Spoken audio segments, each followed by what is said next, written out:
UP TET के syllabus के हिसाब से हिंदी की ऑनलाइन क्लास में सभी प्रतियोगियों का जीपी स्टडी में हार्दिक स्वागत एवं अभिनंदन है। अभी तक हमने हिंदी के कुछ महत्वपूर्ण शब्दावलियों के बारे में जाने और स्वर वर्णों के बारे में जाने। आज हम लोग व्यंजन वर्ण की संपूर्ण जानकारी अर्जित करेंगे।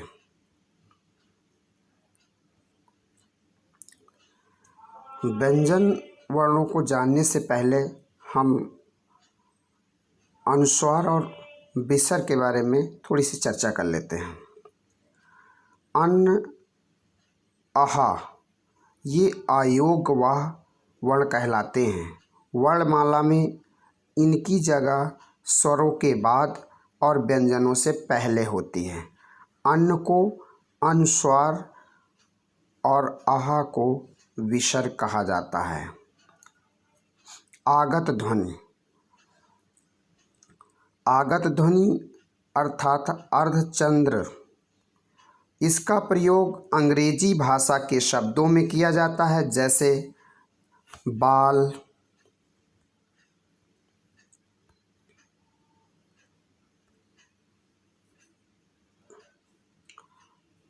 जैसे देखिए, यानी आगत ध्वनि यानी अर्धचंद्र, इसका प्रयोग अंग्रेजी भाषा के शब्दों में किया जाता है, जैसे ये देखिए बाल,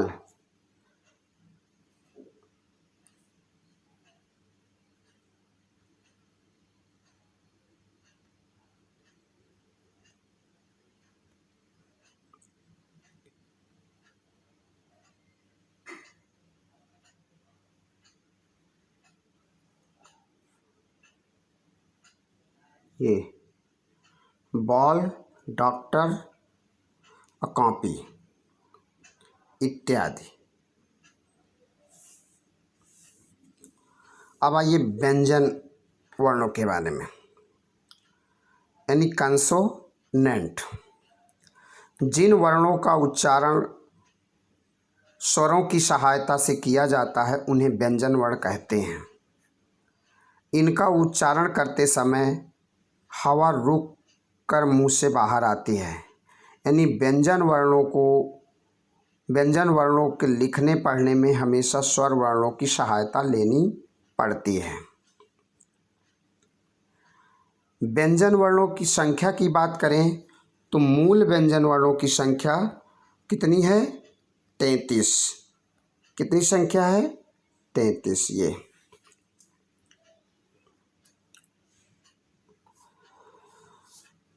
और 33 कौन कौन है? तो का वर्ग मीन्स का, खा, गा, घा, अंगा। चा वर्ग यानी चा, छा, जा, झा, इया। टा वर्ग यानी टा, ठा, डा, ढा, ड़ा। ता वर्ग यानी ता, था, दा, धा, ना। पा वर्ग यानी पा, फा, बा, भा, मा। अंतस्थ में होगा या, रा, ला, वा। ऊष्म सा, तीनों सा यानी तालु सा, मूर्धा सा, दंत सा और हा। ये सब के सब जो है आपके व्यंजन वर्ण है, जिनकी संख्या 33 है। इसमें जो पंचम वर्ण होते हैं वो कौन कौन है? तो अंगा, इया, ड़ा, ना, मा। अन्य वर्ण कौन कौन से हैं? तो अन्य वर्णों की संख्या 2 है। कितनी है? 2।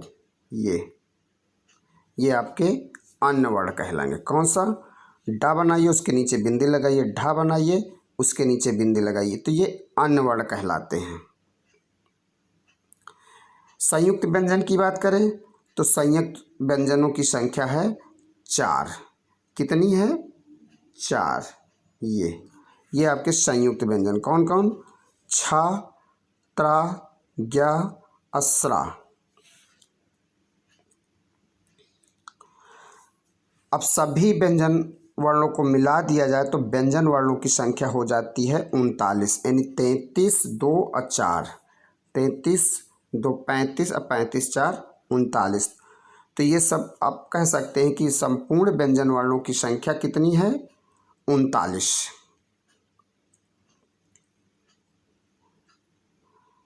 विशेष में जान लीजिए, कह रहा कि ढ और उसके नीचे बिंदी तथा ड के नीचे बिंदी से जो ये वर्ण है से किसी भी शब्द की शुरुआत नहीं होती। इनका प्रयोग शब्द के बीच में या अंत में होता है, जैसे पढ़ाई, लड़ाई इत्यादि। व्यंजन के भेद, तो व्यंजन के मुख्यतः 3 भेद हैं: स्पर्श के आधार पर, अंतस्थ के आधार पर, ऊष्म के आधार पर। स्पर्श व्यंजन किसे कहेंगे?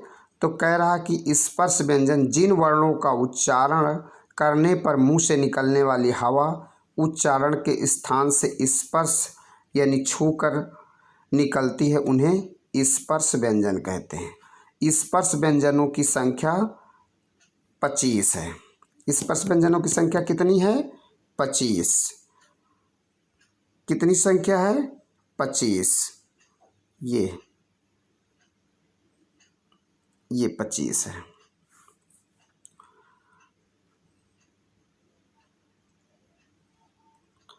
कौन कौन से 25 स्पर्श व्यंजन वर्ण हैं? तो का वर्ग, चा वर्ग, टा वर्ग, ता वर्ग, पा वर्ग। का वर्ग मीन्स सारे 5 के 5 यानी का, गा, घा, अंगा। इसी तरह चा वर्ग मीन्स चा, छा, जा, झा, या। टा वर्ग टा, ठा, ड, ढ, ड़ा। ता वर्ग ता, था, दा, धा, ना। पा वर्ग मीन्स पा, फा, बा, मा, भा, मा। अब आइए अंतस्थ व्यंजन। इन कह अंतस्थ व्यंजनों का उच्चारण स्वर एवं व्यंजन के बीच होने के कारण इन्हें अंतस्थ व्यंजन कहा जाता है। इन व्यंजनों का उच्चारण करते समय जीभ मुंह के किसी भी भाग को पूरी तरह स्पर्श नहीं करती। इनकी संख्या 4 है। कौन कौन है? तो स्पर्श व्यंजन कौन कौन है? तो स्पर्श व्यंजन आपके ये हैं।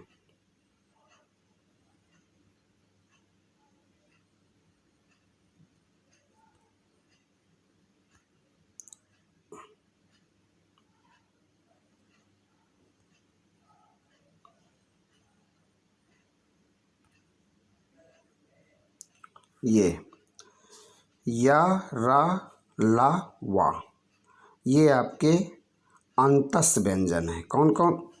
या, रा, ला, वा। इनकी यानी अंतस्थ व्यंजन की संख्या कितनी है? 4। 4 कौन से अक्षर हैं? तो वो आपका या, रा, ला, वा। उस व्यंजन किसे कहेंगे? तो कह रहा उस व्यंजन वर्णों का उच्चारण करते समय मुंह से हवा के रगड़ खाने के कारण ऊष्मा यानी गर्मी पैदा होती है, इसलिए इन्हें ऊष्म व्यंजन कहते हैं। और इनकी संख्या भी 4 ही है, यानी तीनों सा और हा ये ऊष्म व्यंजन कहलाते हैं। पहला यानी तालु सा,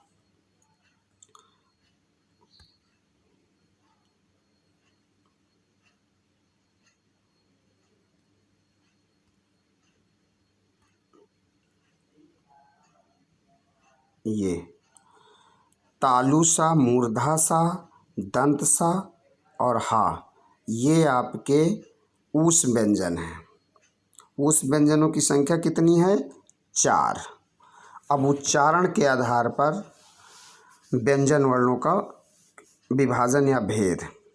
तो कह रहा सभी व्यंजन मुख के विभिन्न भागों से निकलते हैं, इसलिए व्यंजनों का उच्चारण स्थान भी अलग अलग होता है। व्यंजनों के उच्चारण स्थान इस प्रकार से हैं। जैसे कंठ, कंठ मीन्स गले से कौन कौन निकलता है? तो का वर्ग, का वर्ग मीन्स का, खा, यानी का वर्ग मीन्स होगा कबूतर, खरगोश, गमला, घा, अंगा। ताला यानी ताल से कौन कौन अक्षर रहेंगे? तो चा वर्ग रहेगा, या और सा। मूर्धन से कौन रहेंगे? मूर्धन मीन्स तालु के मूर्धा भाग से, यानी ट वर्ग और आपका जो है अन्य जो वर्ण सहित ट वर्ग के साथ जो है अन्य वर्ण भी शामिल रहेंगे और मूर्धा वाला सा, ये मूर्धन वर्ण कहलाएंगे। वर्तस से यानी दांतों की जड़ से कौन निकलते हैं, तो इसमें सा, जा और ला। दंत से कौन व्यंजन वर्ण निकलेंगे, यानी दांतों से, तो ता, था, दा, धा, ना। ओठ से यानी ओष्ठ यानी दोनों ओठों से, पा वर्ग। दंतोष्ठ यानी नीचे का ओंठ और ऊपर का दांत, वा और फा। और इसके बाद स्वर यंत्री यानी स्वर यंत्र से हा, यानी विशुद्ध रूप से व्यंजन हा। नासिका, नासिका यानी नाक से कौन, तो जो हमारे जो पांचों वर्ण पंचम वर्ण हैं वो जो है आपके नासिका वर्ण कहलाएंगे, यानी अंगा, इया, ड़ा, ना, मा।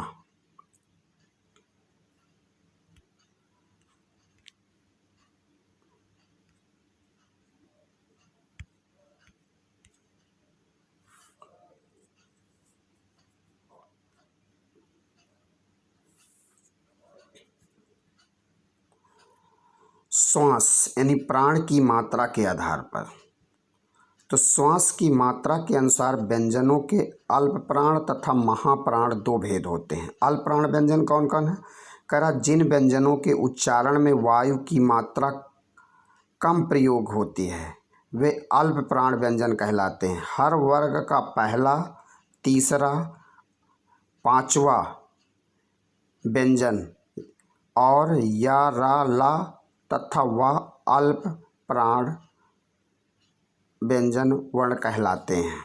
यानी का वर्ग का पहला अक्षर, तीसरा अक्षर और पांचवा अक्षर, अक्का, इसमें अया, अंगा, या, रा, ला, वाह, ये सब के सब आपके अल्प प्राण व्यंजन हैं। महाप्राण व्यंजन कौन कौन से हैं, तो कह रहा जिन व्यंजनों के उच्चारण में श्वास वायु की मात्रा अधिक प्रयोग होती है, श्वास में वायु की मात्रा का अधिक प्रयोग होता है, उन्हें महाप्राण व्यंजन कहते हैं। हर वर्ग का दूसरा, चौथा वर्ण और ढा, सा, सा यानी तीनों साथ, मूर्धा सा, तालु सा, दंत सा और हा, ये सब महाप्राण हैं। संयुक्त व्यंजन कह रहा जब दो या दो से अधिक व्यंजनों का परस्पर संयोग होता है तो उसे संयुक्त व्यंजन कहते हैं। असंयुक्त व्यंजन तो हम पहले भी बता चुके हैं कि चार प्रकार के हैं, तो चार प्रकार कौन कौन से हैं देखिए। एक तो छा है जिसे अगर हम, और एक त्रा है जिसे नेत्र बनेगा, छ से पक्षी, क्षमा, अक्षर शब्द बनेंगे, ज्ञा से आज्ञा, यज्ञ, ज्ञानी, अस्रा, श्रम, अश्रवण, अश्रमिक। अद्वित व्यंजन, एक व्यंजन का अपने समरूप व्यंजन से मेल होता है तो उसे द्वित व्यंजन कहते हैं। कह रहा कि द्वित व्यंजन किसे कहेंगे कि अपने ही प्रकार के व्यंजन वर्ण में जब वो मिलता है तो उसे हम द्वित व्यंजन कहते हैं। जैसे देखिए प्रसन्न,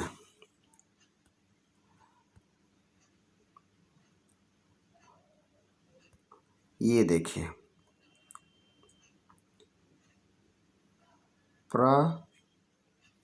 प्रसन्न, ये तो प्रसन्न में देखिए ना जो है दूसरे ना वर्ण के साथ मिल रहा है, तो ऐसे व्यंजन वर्णों को हम क्या कहेंगे, द्वित व्यंजन वर्ण कहेंगे। तो प्रसन्न हो गया, उत्तर हो गया, उद्देश्य हो गया, सज्जन हो गया, दुस्साहस हो गया। असंयुक्ताक्षर कौन होंगे, कह रहा जब एक स्वर रहित व्यंजन अन्य स्वर रहित स्वर सहित व्यंजन से मिलता है तब वह संयुक्ताक्षर कहलाता है। फिर से जान लीजिए, कह रहा कि जब एक स्वर रहित व्यंजन अन्य स्वर सहित व्यंजन से मिलता है तब वह संयुक्ताक्षर कहलाता है। जैसे उदाहरण के तौर पे अगर मैं कहूँ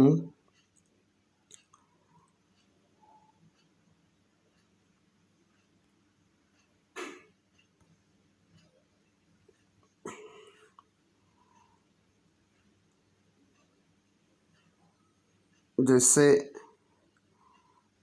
ये जैसे ये दा है और दूसरा हमारा ये धा रहेगा, तो ये स्वर रहित है।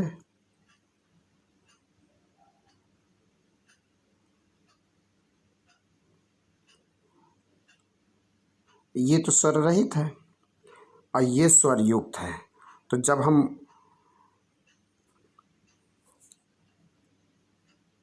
हम शब्द बनाएंगे, जैसे है, तो जैसे ये बुद्धि लिखते हैं, ये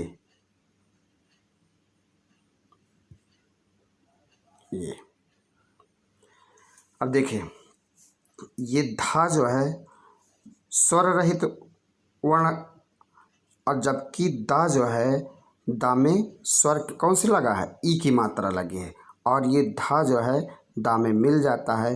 तो इस प्रकार के जो वर्ण होंगे वे आपके संयुक्ताक्षर व्यंजन कहलाएंगे। नुक्ता, नुक्ता क्या है?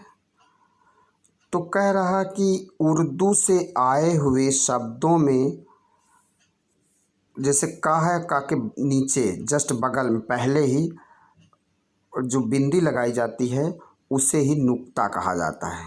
किसे नुक्ता कहा जाता है बता रहे हैं। ये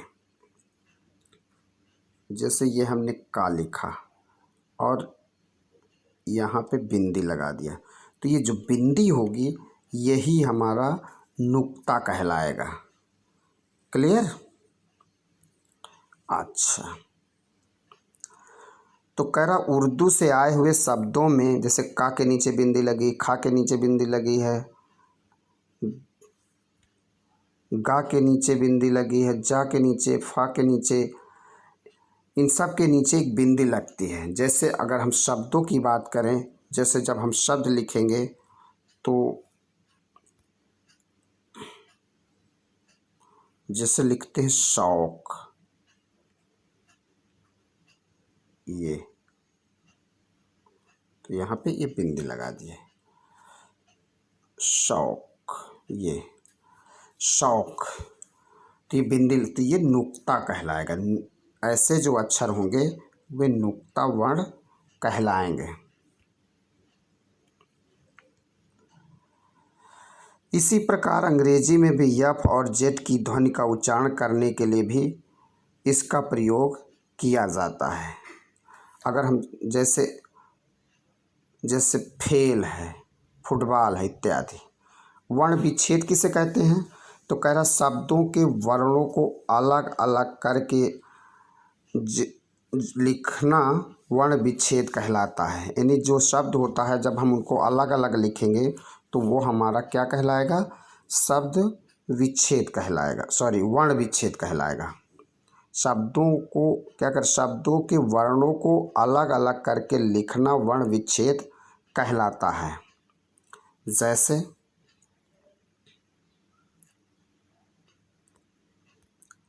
जैसे हम जल लिखते हैं, ये जल अक्षर है, हमारा शब्द है। अब हम अगर इसका जो है विच्छेद करें तो हम लिखेंगे जा धन आ, ठीक है, धन फिर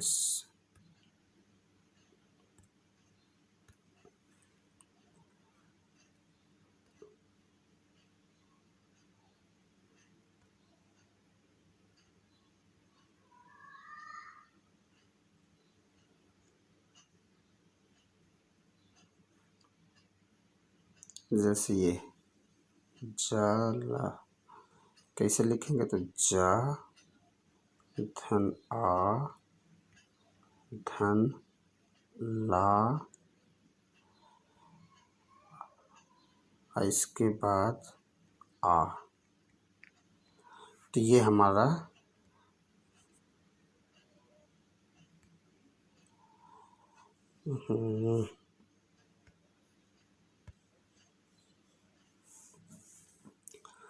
तो ये आपका वर्ण। जैसे कमल, का में देखिए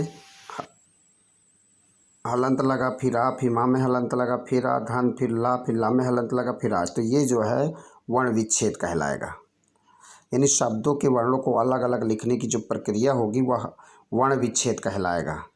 इसी तरह वर्णों का मेल कैसे होगा, तो जो विच्छेद को जब हम मिला देते हैं तो जो शब्द बनेगा वो आपका वर्ण मेल कहलाएगा।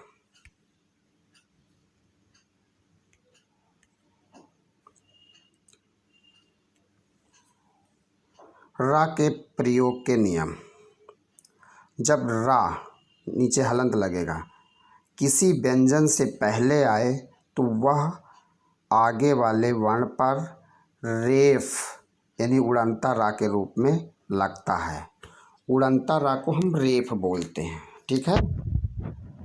कह रहा कि जब विशुद्ध रूप से रा वर्ण किसी व्यंजन से पहले आता है तो वह आगे वाले वर्ण पर क्या रेफ के तौर पर लग जाता है। उदाहरण के तौर पर जैसे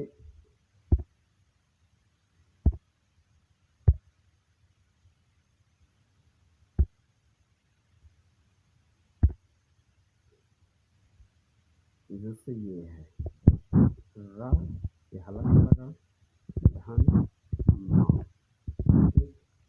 ये बराबर बराबर बन जाएगा ये यानी अगर रा यानी व्यंजन रा अगर किसी व्यंजन से पहले जब रा यानी विशुद्ध व्यंजन रा जब किसी अन्य व्यंजन से पहले आता है तो वह आगे वाले वर्ण पर रेफ के तौर पे यानी उड़नता रा के रूप में लग जाता है। रा से पूर्व कोई स्वर रहित व्यंजन हो तो रा उस व्यंजन में नीचे के रूप में लग जाता है। कह रहा है कि रा से पहले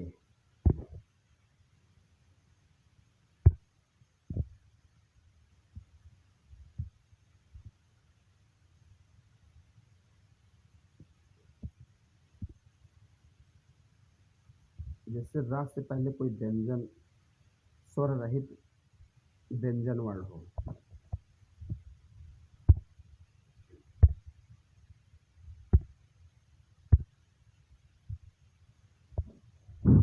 जैसे ये माँ है और ये कर रहा है तो ये क्या होगा, ये बराबर माँ में ये लग जाएगा ये ऐसे।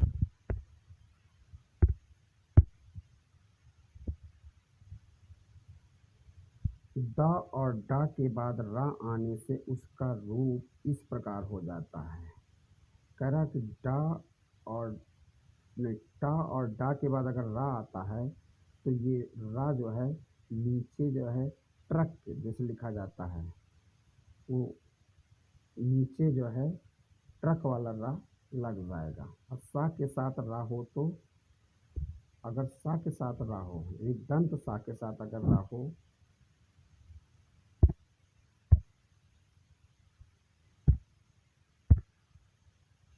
दंत सा है और उसके बाद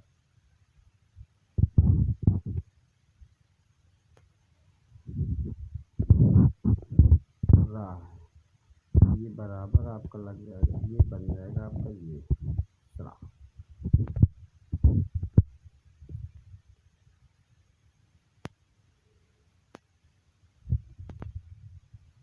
देख लीजिए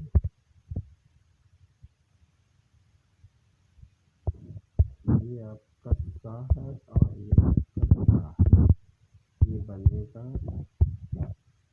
इस तरह। ठीक।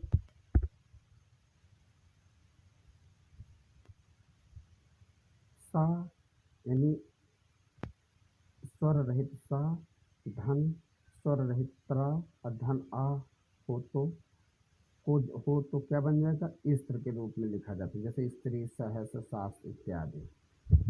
अब एक बार थोड़ा सा हम इसका रिवीजन कर लेते हैं। भाषा की सबसे छोटी इकाई को वर्ण कहते हैं। वर्ण भाषा की बुनियाद होते हैं। वर्णों के व्यवस्थित समूह को वर्णमाला कहते हैं। वर्ण के भेद दो हैं, स्वर और व्यंजन। स्वरों के उच्चारण में वर्णों की सहायता नहीं ली जाती है। स्वर के तीन भेद, हृस्व स्वर, दीर्घ स्वर, प्लुत स्वर। व्यंजन के उच्चारण में स्वरों की सहायता ली जाती है। व्यंजन के तीन भेद, स्पर्श व्यंजन, अंतस व्यंजन, ऊष्म व्यंजन। श्वास की मात्रा के आधार पर व्यंजनों के दो भेद, अल्प प्राण, महाप्राण। संयुक्त व्यंजन में दो या दो से अधिक व्यंजनों का परस्पर मेल होता है।